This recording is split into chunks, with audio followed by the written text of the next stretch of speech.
un doble motivo hoy para alegrarnos y sentirnos afortunados de este encuentro con ustedes. La primera razón es que nos encontramos nuevamente con ustedes, es la gran alegría, y la otra alegría es que un día como hoy mi madre me trajo al mundo. Un día como hoy nací yo, y eso es para mí un motivo de alegría y de gratitud a mi madre por parirme hoy. Vamos al programa. Nosotros hemos tratado el tema de los Estados Unidos y la gobernación del presidente Obama. El año pasado, cuando comenzó el problema de Siria, hablamos varias veces de este tema. Cuando entró el tema de Ucrania con la Unión Soviética, tratamos la gobernación Obama y habíamos suspendido las conversaciones por las urgencias políticas que tenía el país de septiembre para acá. En enero, febrero de este año hicimos otro comentario que mucha gente nos dijo que estábamos excediéndonos en la apreciación que teníamos de la política exterior de los Estados Unidos. El Premio Nobel de la Paz, Barack Obama, ha entrado en guerra. Quisiera oír los amigos que me dijeron que me excedía cuando decía que con el mal manejo del tema de Siria y el mal manejo de Ucrania, Obama podía perder no la presidencia, la vida en la presidencia de los Estados Unidos. Y lo reiteramos hoy. El tema de la política exterior de los Estados Unidos hay que comprenderla y hay que estudiarla a partir de la génesis de ese país. Ese país tiene dos partidos hegemónicos, un partido conservador y un partido liberal. Ese partido conservador es el que expande las condiciones del imperio y el partido liberal es el que se encarga de suavizar todo ese proceso de dureza que tiene el partido conservador.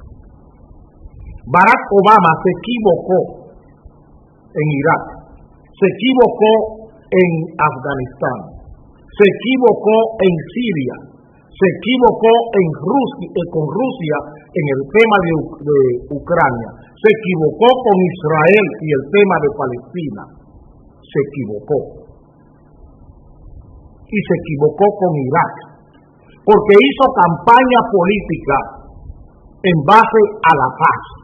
Consiguió un premio Nobel de la Paz en un país que nunca ha pensado en la paz, porque la paz de los Estados Unidos nunca es una paz justa, porque Estados Unidos tiene la doble condición. Estados Unidos se libera de Inglaterra, pero no mira a Inglaterra, no mira la monarquía inglesa, mira el imperio romano y configura su país mirando al imperio romano, no mirando el imperio inglés. Y si no se entiende eso, es imposible entender cómo Estados Unidos, la dinámica política de los Estados Unidos. Kennedy muere asesinado porque la clase política norteamericana sintió asco del presidente Kennedy. Cuando le vio que lo tomó de ridículo el presidente ruso, Nikita Khrushchev, le sacó la lengua públicamente, lo relajó, para decirlo en el lenguaje de nosotros. Y los Estados Unidos, esa clase política, esa clase estatal, esa clase gobernante de los Estados Unidos, no tolera presidentes flojos.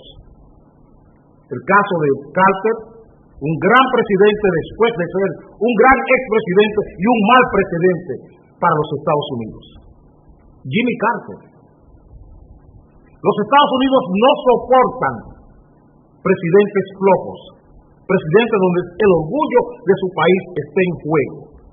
Vladimir Putin le sacó la lengua en el caso de Ucrania. Y lo que estamos viviendo hoy en Irak, cuando escribimos una vez, inclusive con relación a ese tema, y decíamos que lo peor de un país es cuando pacta acuerdos sin saber con quién está pactando acuerdos. La política que tiene que ver con el mundo árabe hay que tomarla con mucha pinza, porque no es lo mismo chiita que sunita, no es lo mismo que el sufí, que el rumí. Son 4 categorías musulmanas con comportamientos distintos. Un chiita no es un suní, y usted pacta con un chiita o pacta con un suní, tiene que saber cómo surge ese musulmán suní, cómo surge el musulmán chií, cómo surge el musulmán sufí y cuál es el musulmán rumí. Si usted no tiene concepto político de eso, siempre estará errando. Siempre estará errando. Y Barack Obama quiso meter todo el islamismo en un solo saco, y no es posible. Irán e Irak, aunque son musulmanes distintos y son fronteras. Es el imperio caldeo asirio. Irak e Irán es el imperio caldeo asirio. Es Babilonia y Nínive. Pero el Islam que está en Irak no es el mismo Islam que está en Babilonia o que está en Irak. El que está en Irán es sufí. Es un musulmán que viene ¿de dónde? Del mazdeísmo. Viene de Zoroastro. Viene del Cenabesta. Esa es la diferencia. Ese es sufí. Y ese musulmán sufí no tiene los conceptos que tiene el musulmán que es chií en Bagdad, o que es sufí, o que es son en Bagdad, en Irak. Tenemos las 2 vertientes mayoritarias, los chiitas y los suníes. Los suníes son los de Saddam Hussein. Esos son los mismos de Al Qaeda. Ese suní que está en Irak no aparece en Irán.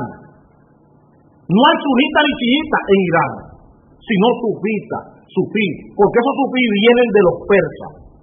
Aceptan el musulmán, aceptan el islamismo desde el concepto persa.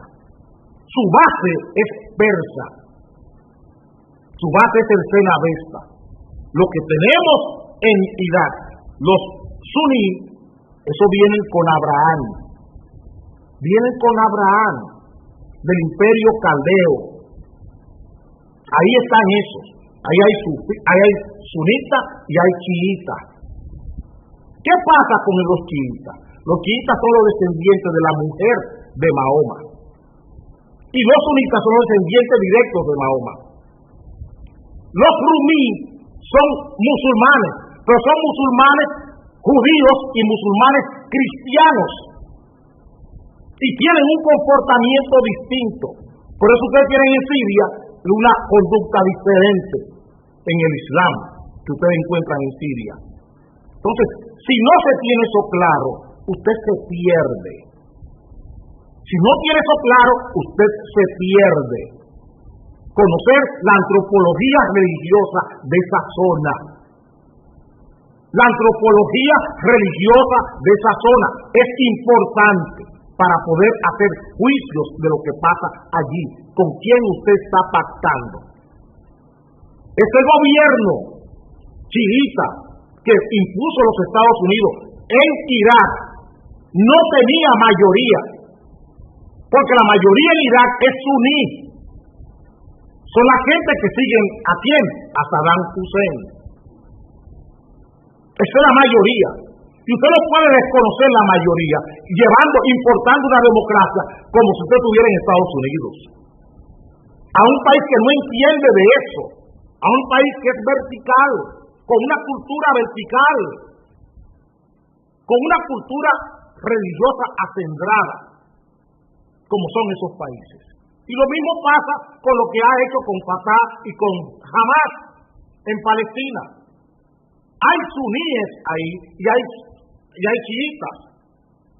Usted, para pactar con Mahmoud Abbas, lo que hizo Leonel Fernández aquí, sin tomar en cuenta dónde está la mayoría en Palestina. La mayoría es Hamas. La mayoría en Palestina es Hamas, es suní, no es chií en Palestina. Y por eso hay problemas para conseguir la paz, porque hay que pactar con los que son suníes, que son los más extremistas. El matrimonio, para que ustedes entiendan, el matrimonio suní no es igual que el matrimonio chií, y es islam, es musulmán. Y las condiciones para un matrimonio de un chií y de un matrimonio de un suní son distintas. Porque el suní es el más idealista. Él es el maximalismo divino. Es el que se suicida. Es el que cree que allá en el paraíso Alá le tendrá las doncellas y todas esas cosas. Ese es el más idealista. Es el más, el poeta. El otro es práctico, es el maximalismo humano, el chií. Ese es práctico, ese es el que hace el contrato para casarse. ¿Cuánto me van a dar? ¿Cuánto le van a dar a mi hija? Y ese es el contrato. Y hay que conocer esas cosas para no cometer estos errores. El premio Nobel ha metido a los Estados Unidos nuevamente en guerra. Pierde un general en Afganistán por esa displicencia. Y pierde el apoyo de los Clinton. Hasta los Clinton están criticando a Obama hoy en los Estados Unidos por la displicencia política en su política exterior.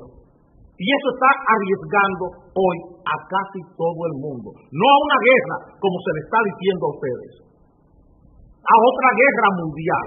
Ya hay gente en universidades en este país dando conferencias de otra guerra mundial. Las condiciones económicas de la Segunda Guerra Mundial y de la Primera Guerra Mundial no son las que tenemos hoy. Las urgencias que tienen las potencias del mundo no tienen que ver nada con las urgencias que tenía el mundo en el 1939. Hitler era una amenaza para todo el mundo. Hitler. Esa amenaza no se tiene. Ni es Rusia una amenaza, ni es el Islam una amenaza.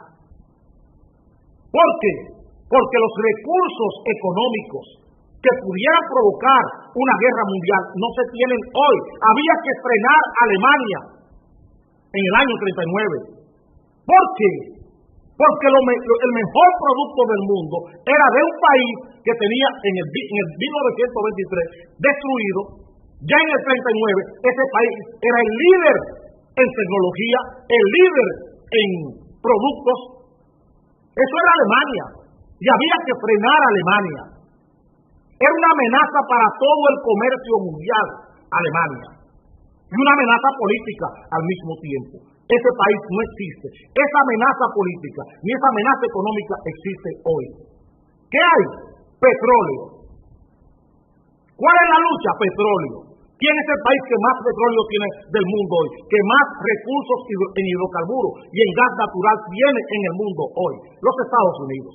Y eso no está en juego. Y eso no está en riesgo. Rusia no lo pone en riesgo, ese valor. Porque Rusia no es la que tiene mayor cantidad de petróleo ni de gas. Esa es la realidad. Vamos a tener un riesgo aquí en República Dominicana por ser un país pequeño. ¿Cuál? La dependencia del petróleo. La geopolítica que siempre hemos dicho, no podemos seguir dependiendo de lo que diga Venezuela. Ese es el riesgo que tenemos hoy. Tener que comprar petróleo muy caro, porque el petróleo está en esos lugares sensitivos. Y cualquier cosa que pasa en esos lugares sensitivos del mundo impacta la economía de los hidrocarburos. Que para eso que estoy hablando con ustedes. Haciéndole el preámbulo para que entiendan qué ha pasado en Estados Unidos. Esta displicencia de Obama ha metido al mundo hoy en un riesgo de hidrocarburos o de combustible muy importante, no riesgo de guerra mundial. no riesgo de guerra mundial, porque ni Inglaterra, ni Alemania, ni Estados Unidos, que son los países más grandes del mundo, ni China, están pensando en que hay un riesgo en Rusia. No hay un riesgo en Rusia que pudiera ser el riesgo. No hay un riesgo en Rusia. Rusia está en minoría y a la defensiva. Rusia ya no es la Rusia del 39. Esa es la diferencia. Entonces, yo oigo aquí economistas haciendo con PowerPoint y en computadora análisis de guerra mundial. Guerras mundiales son cuando hay amenazas para el mundo y el mundo se entienden los 8 o 10 países más grandes del mundo. Ellos entienden todo el mundo. Y esos 10 países, esos 8 países, esos 9 países, no están ninguno en riesgo hoy. Esa es la realidad. No tenemos ni amenaza ni riesgo de guerra mundial. Quería hacer este comentario porque oigo a mucha gente alarmada y mucha gente opinando sin saber de qué se trata el tema. Es juicio político lo que hay que ponerle a estos acontecimientos. El Premio Nobel de la Paz ha tenido que ir sobre sus pasos y desdecirse. Ir a guerra en Irak, la guerra que él criticó, perder un general en Afganistán, perder un general en Afganistán, fracasar con Ucrania y fracasar en Siria. Fracasar en Siria. Esa es la realidad. Y fracasar en Libia también. Vamos al tema de nosotros, al segundo tema.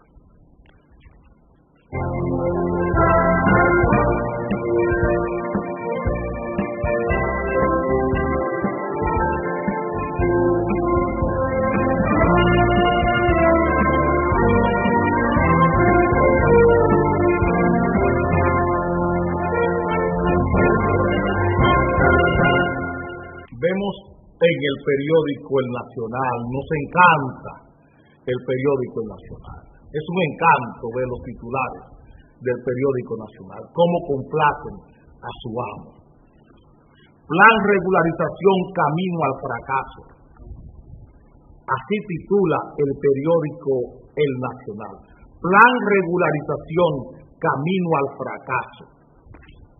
Y ustedes pueden creer eso. ¿Pueden ustedes creer que el plan de regularización va camino al fracaso? Eso se podrá creer.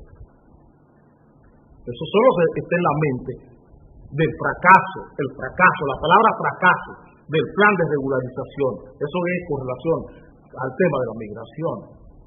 Solo está el fracaso en quienes movieron sus fichas para llevar al presidente de la República a la decisión de la sentencia del tribunal de la ley de naturalización y del plan de regularización y el reglamento ahora. Son esos los que fracasaron. No fracasó el plan. No fracasó el plan. Fracasó la Unión Europea.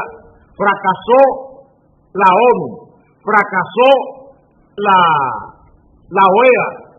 Fracasó en el país el Centro Montalvo. Fracasaron todas las organizaciones pro-haitianas. Fracasaron los empresarios que con intereses en Haití y para resolver el problema de sus intereses en Haití, como el señor Corripio, que es quien manda a poner ese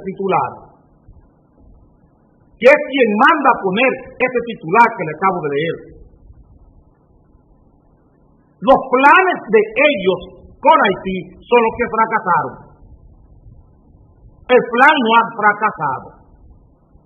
Ni la ley ni la sentencia del tribunal es un fracaso. Estuvimos opuestos a la ley de naturalización. Eso es una realidad. Perdimos. No nos hicieron caso. Pero la realidad nos ha dado la razón. Y estamos apoyando la ley y estamos apoyando el reglamento y el plan, porque la mayoría decidió eso. Quienes participaron en esto son los que hoy están hablando del fracaso. El fracaso no es de Danilo. El fracaso no es del Estado Dominicano.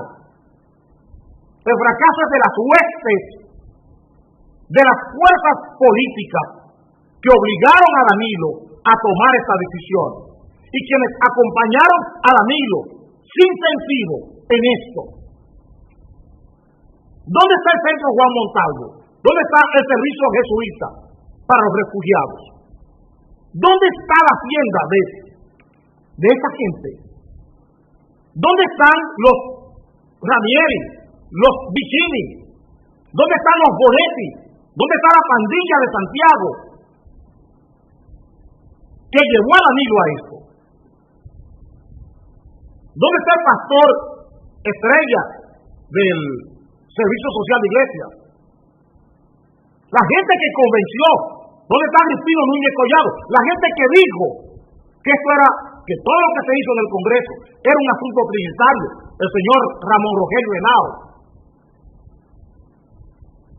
Cuando decíamos que era imposible que Haití cumpliese con el mandamiento de la sentencia, ni con el plan de regularización. Porque no había instituciones en Haití, ni democráticas ni políticas, que garantizaran la contrapartida de esta ley. No era eso. El genocidio civil que montó el grupo Corripio, ¿dónde está?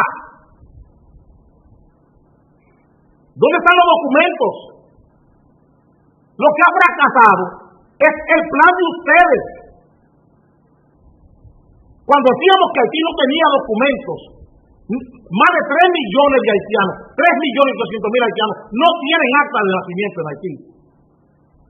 Cuando lo decíamos, la gente se arruinaba. Decía, pero Fernando, ¿y cómo tú dices una cosa como esa? Porque lo sé. Porque lo sé. Porque es una nación, porque es un objetivo político, mío, personal, y también de Acción Popular. Porque así lo aprendí. No estoy improvisando.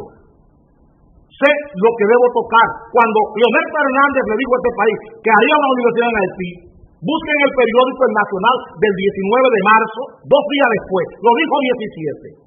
Busquen el periódico El Nacional del 19 de marzo del 2010. ¿Quién le dijo a Leonel Fernández que una universidad en Haití era un acto de voluntarismo presidencial?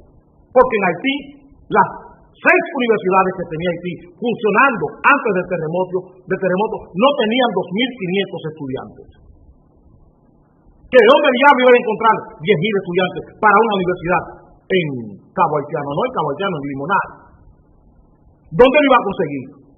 Y todavía estoy esperando que él y su fundación, que montaron aquí todo un espectáculo, todo un drama con organizaciones haitianas, contra mí, me demuestren que la Universidad Roi Henri Christophe en Limonad tiene hoy 1.000 estudiantes. Y él habló de 10.000 en el 2010, y estamos en el 2014. Y todavía estoy esperando que él me muestre la matrícula de 1.000 estudiantes en esa universidad. 1.000. Y le doy más, le doy 500. Que me muestre 500 estudiantes universitarios en esa universidad. ¿Por qué? Porque en Cabo Haitiano había 4 universidades de amigos míos como rectores. Y esas 4 universidades en Cabo Haitiano no tenían 250 estudiantes en el 2010. Las 4 universidades de Cabo Haitiano, incluyendo la del Estado, que era esta que se llama ahora Rey Henri Christophe, que era la universidad oficial del Estado en Cabo Haitiano, no tenía 60 estudiantes antes del terremoto. Y todavía hoy le estoy pidiendo al presidente Fernández y al grupo de mafiosos que se metió a cogerse ese dinero, esos 50 millones de dólares, a maluzar esos 50 millones de dólares, que me digan dónde están los 500 estudiantes que tiene la Universidad Roi Henri Christophe en Limonad. Todavía hoy lo estoy pidiendo. No 10.000. Pido 1.000, no pido 500. Que le enseñen al país 500 estudiantes de la Universidad Roi Henri Christophe en Limonad. Que se lo enseñen. Ese es el reto. Porque es fácil opinar sobre cosas que usted no sabe, hacer prejuicios, porque 10 o 12 gatos que usted tiene nombrados en Haití, cobrando aquí $2,000 y $3,000 para que estén hablando disparate en los medios de comunicación, diciendo que son expertos en asuntos haitianos, y ponen a su propio gobierno de relajo para ir a discutir de huevo, y el gobierno haitiano se burla de ellos y lo tiene a él y a ellos sentados ahí media hora, una hora, esperando que lleguen las autoridades y no llega completo el gabinete haitiano para conversar con las autoridades dominicanas. Y eso pasa como si nada aquí. Y no hay ninguna reacción del Estado. No hay ninguna reacción del Estado, porque el Estado es cómplice de todo esto.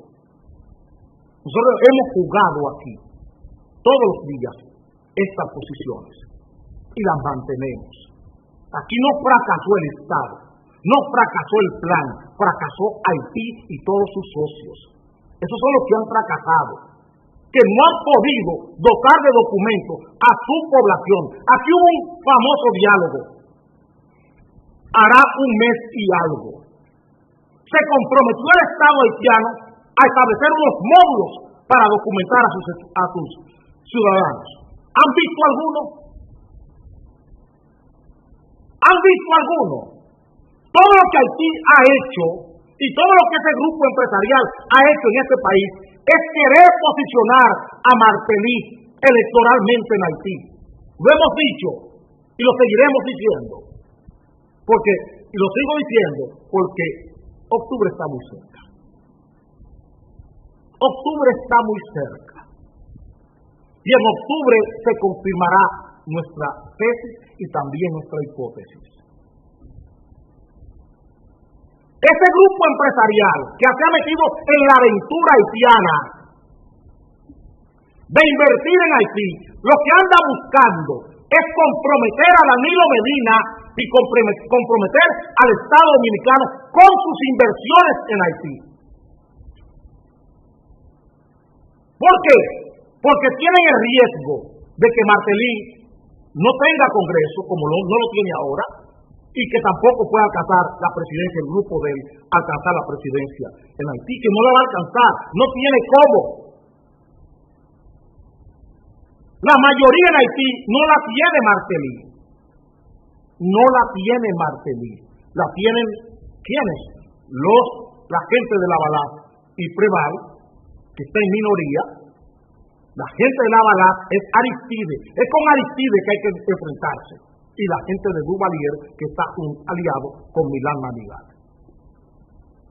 Eso es Haití. Duvalier estoy diciendo. Y la gente de Milán Manigat, que son la derecha. Esos son los que deciden en Haití la política haitiana. Esos son quienes deciden. Y ninguno de los dos sectores pactará con la República Dominicana, pactará con esos empresarios dominicanos que están en Haití hoy. Ninguno de los dos sectores, se lo adelanto. ¿Por qué? Porque Aristide fue engañado en el fracaso de Baninter. Dinero de droga de Aristide se perdió en Baninter. Dinero de droga de Aristide se perdió en el Banco Baninter. Dinero de droga, repito, dinero de tráfico de armas se perdió en Baninter. Y Aristide no pactará con empresarios dominicanos. Y ese es el riesgo. Pregúntenle a uno que acaban de liberar de la cárcel, al señor Álvarez Venta, ¿cuánto dinero tenía Aristide en el Banco Baninter? Y parte de ese dinero, ¿quién se lo puede devolver a Aristide? Vamos al próximo tema.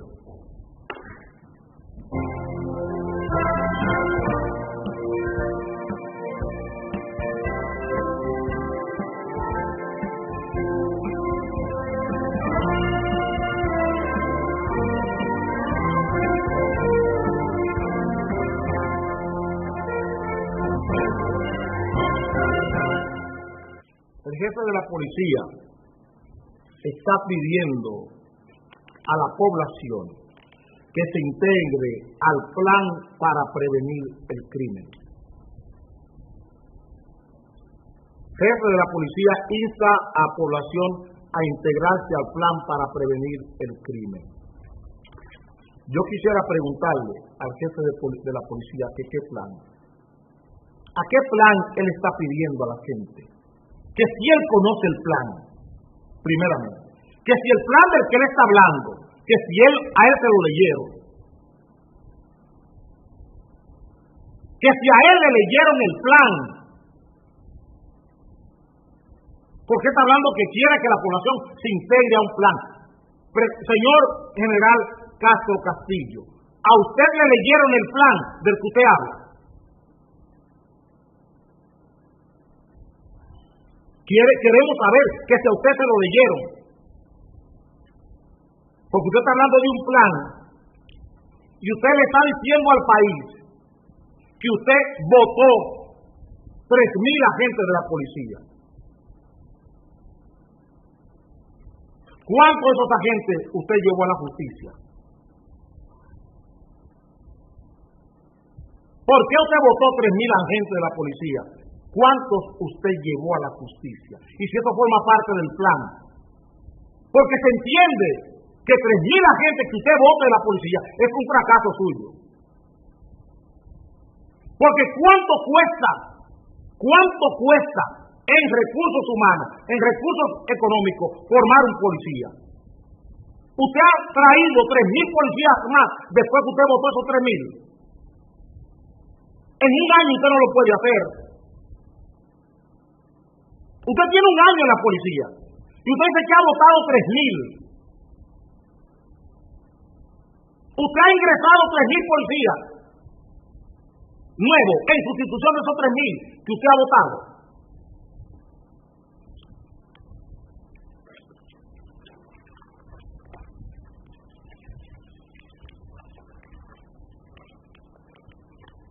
Eso forma parte del plan. Eso está contemplado en el plan. Señor jefe de la policía, matan asimilados a la Policía Nacional para robarle el arma.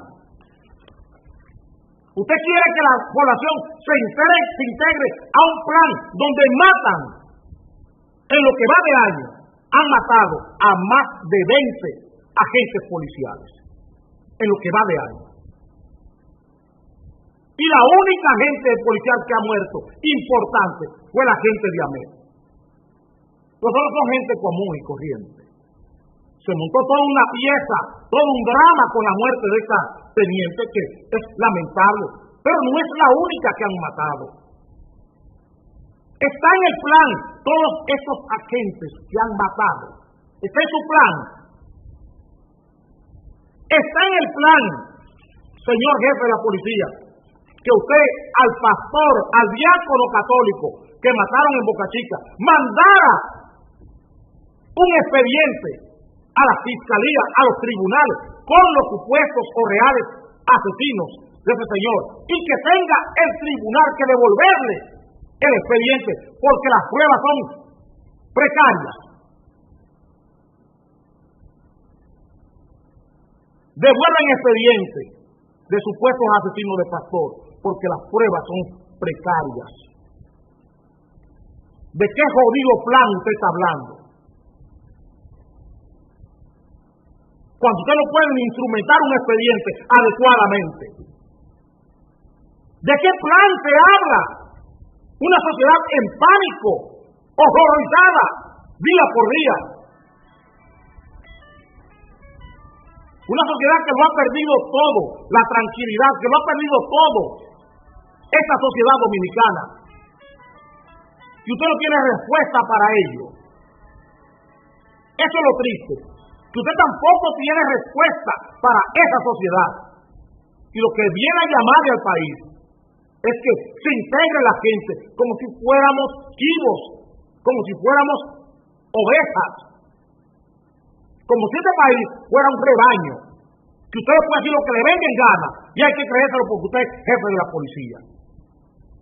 Usted es un irresponsable.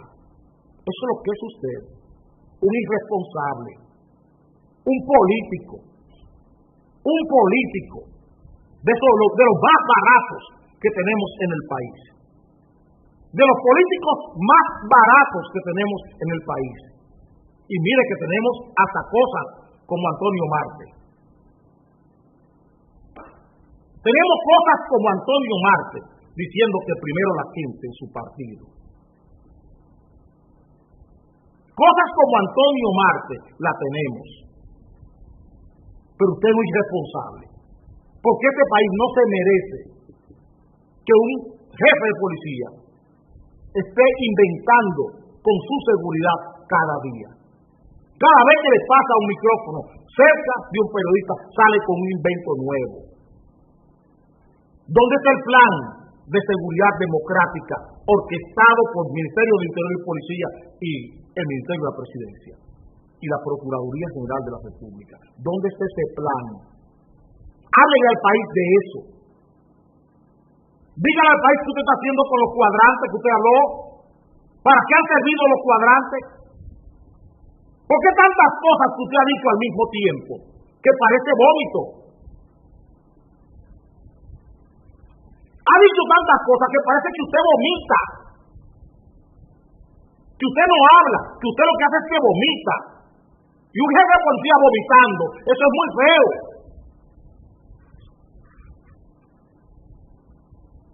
Un país no se puede administrar, ni se puede gobernar con un jefe de policía que vomita,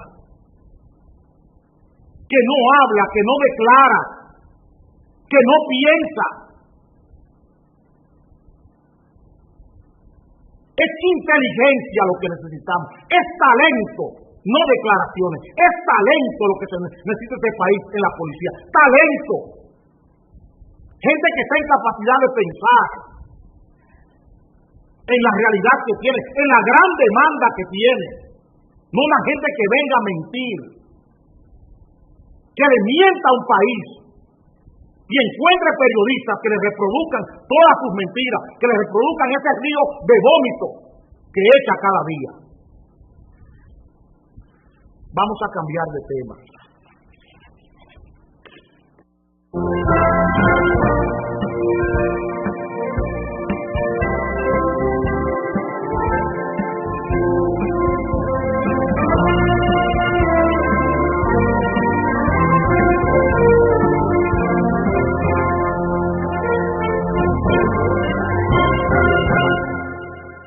Te lo dije, con Levapen estás como un toro. Levapen te pone bien.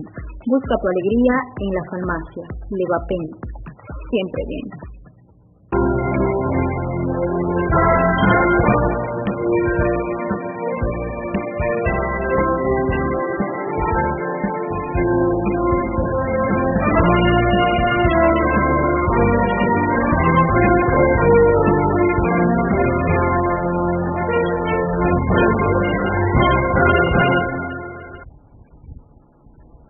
El incumbente de la Dirección General de Aduanas ya le puso precio a las tasas por las compras por Internet. Le puso precio de 18 a 42%.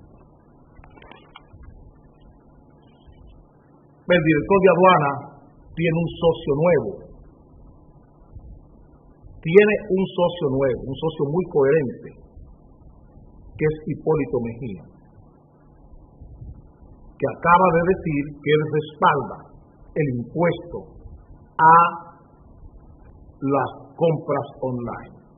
El observatorio de Funglode está opuesto, no Leonel Fernández. Miren cómo juegan aquí los políticos. Él pone el observatorio a que sea el que diga que no está de acuerdo con ese impuesto y coincide con nosotros en que traerá consecuencias. Le decíamos aquí al presidente Medina que pensara bien, porque él quería que el acuerdo transpacífico de Estados Unidos no afectara a la zona franca dominicana. Y él escribió una carta a Obama pidiendo que le preservara dentro del DERECAFTA el tema de la zona franca. Y este impuesto afecta el DERECAFTA. pero Leonel Fernández pone el observatorio a decirlo, no lo dice él.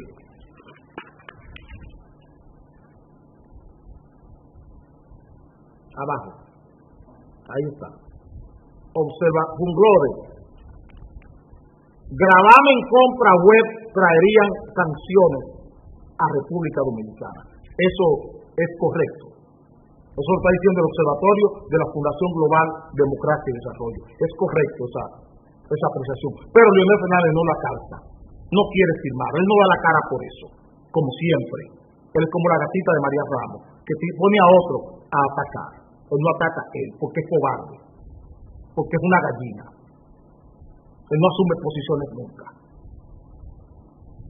Esa es la pena que tiene Leonel Fernández como líder político y como político, que no asume responsabilidad. Pero, oigan lo que vamos a decir. Dice el señor director de aduana, que es lo interesante de esto, que aduana ha dejado de percibir 20.000 millones de pesos por ese impuesto. Vamos a materia, yo no juego con esto, Cuando a mí me provocan así, porque es una provocación a este país, pero el país no la entiende como provocación, la ve como una declaración. ¿Ustedes quieren que le diga algo? Cemex, Cementos Mexicanos, Domiten, Algus o Angus, no sé cómo se llama el que ahora que era de Corripio, que era Cemento Colón, y Cemento Panam de Manuel Estrella. Esas cuatro cementeras en Haití evaden aranceles por más de 20.000 millones de pesos. No hablo de varilla, No hablo de los Bichini y Metaldón y de Acero Estrella. No hablo de eso. Eso es harina de otro costal. Solo en cemento, aquí se roban las cementeras más de 20.000 millones de pesos en un año.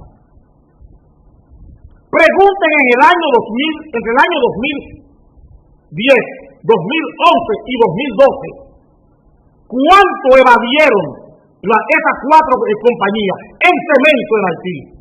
Más de 60.000 millones de pesos.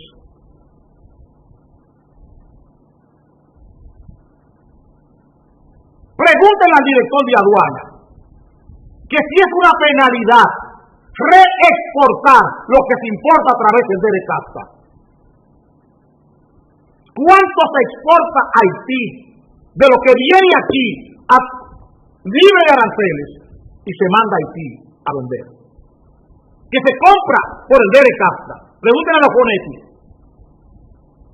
¿Cuánto compran ellos por el DERECAFTA y venden en Haití como si fuera una exportación dominicana? ¿Y cuánto pagan de impuestos por eso? Grasa comestible, por ejemplo. Grasas comestibles. Los salamis que se importan, la materia prima del salami, se trae aquí libre de impuestos y se vende en Haití el salami. Que sí lo han perseguido eso. Que se han perseguido la venta de varilla, de pintura. La evasión en este país por año, solo por el comercio con Haití, ronda los 400 millones de dólares.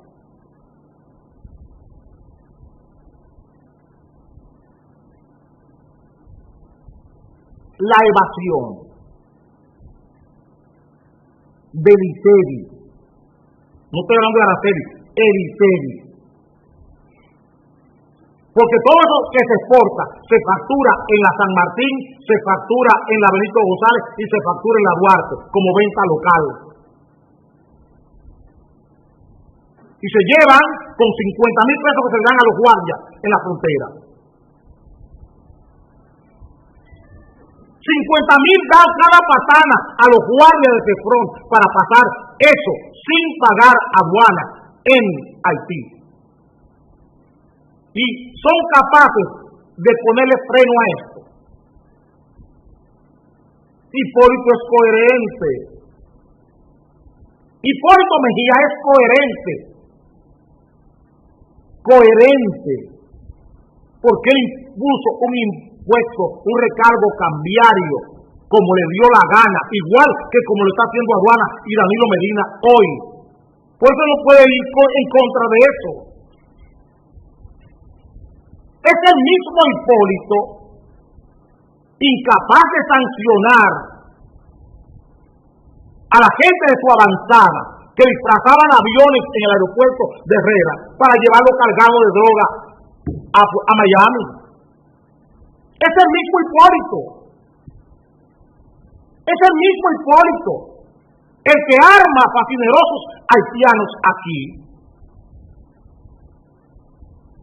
y se lo entrega a Soto Jiménez y se lo entrega a Marte Martínez para que lo entreguen aquí, lo disfracen de militares dominicanos con insignias dominicanas y lo manda a Haití a tumbar a Aristides. Es el mismo Hipólito, por eso él está todo el tiempo en contra de la sentencia del Tribunal Constitucional. Es el mismo. A nadie le puede sorprender que Hipólito diga eso. A nadie le puede sorprender que él hable así, con esa displicencia. Porque es que aquí tenemos tres tipos de políticos, he dicho. Políticos sin cerebro, políticos sin mente y políticos sin cerebro y sin mente. Vamos al último tema del programa de hoy.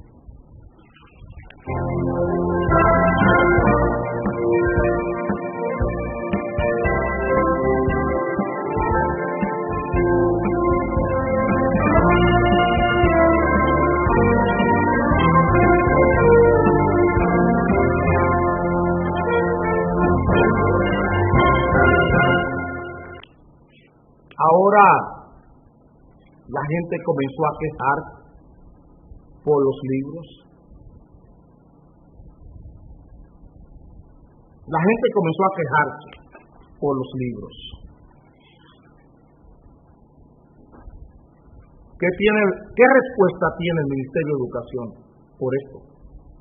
¿Qué respuesta tiene el Estado por estos abusos? ¿Qué respuesta tiene el Estado por estos abusos? Hoy es 11 de agosto. Comenzamos el lunes próximo. Tenemos un mes hablando de esto. Tenemos un mes hablando de esto. De este gran abuso, de esta gran estafa que son los útiles y los libros escolares. Tenemos un mes hablando de esto y no dejaremos de hablar de eso.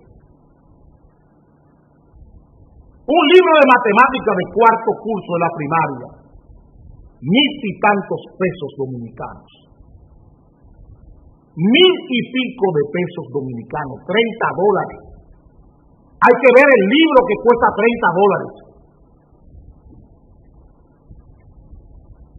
Hay que ver el libro que cuesta $30. Libros importantes. Libros de Truman, de Milton Friedman, no cuestan $30. Premios Nobel de economía. No cuestan $30. Porque eso es lo que yo hago, comprar libros en el exterior. Por eso es que hablo con tanta propiedad. Libros de filósofos importantes, yo lo compro a $6.50, $7, $8. Y un libro de matemáticas de cuarto curso de la primaria en este país cuesta $30. Con el silencio cómplice de toda la autoridad dominicana, porque hay que decirlo así. Son las grandes comisiones que le dan los libreros a los funcionarios públicos lo que permite que aquí se haga este abuso que estamos viviendo. 250 y 300% más caro que en toda la región, los libros dominicanos. 250 y 300% más caro que toda la región, los libros dominicanos. Y se puede aceptar esto. Se puede aceptar esto. Me llamaron una persona el viernes para decirme que un solo niño acababa de gastar 21,000 pesos. En un solo niño. En un solo niño, 21,000 pesos en libros y útiles escolares. 21,000 pesos. Yo le pregunto, una gente que apenas gana 9, 10,000 pesos de salario mínimo, él y su esposa, son 18,000 pesos. ¿Cómo compran libros? ¿Cómo compran libros, señores? Y estamos hablando del comienzo de la gran revolución educativa en este país. Hay un anuncio diciendo eso a este país, que estamos comenzando la revolución educativa. Un anuncio.